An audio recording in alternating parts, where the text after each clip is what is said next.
The biggest impact of the US-China clash has definitely been on silver. Silver prices hit an all-time high yet again today. MCX silver jumped to a high of 2.8 lakh rupees per kg.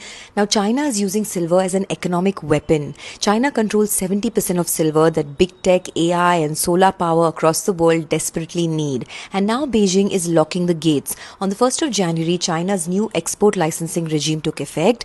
Now China has put government gatekeepers between 120 million ounces of annual silver and the rest of the world. That means 70% of the silver supply will need Beijing's permission to leave the country. Let's remember, silver is no longer a commodity. It's now a strategic asset in a resource war between two superpowers.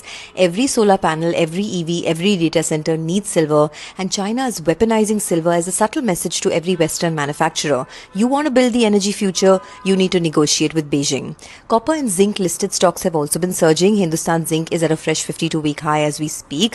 Hindustan Zinc ranks amongst the world's top 5 silver producers with an annual capacity of around 800 tons. The only caveat here is that when one asset class becomes a very euphoric and a crowded trade, retail investors generally end up getting in when most of the cream has been taken. And as you know, there are many ways to participate in silver as a long-term investor. There are silver ETFs, there are gold silver funds, etc. The structural investment thesis for silver in the longer term is still strong, but you'll definitely need an iron stomach after the big rally that we've already seen.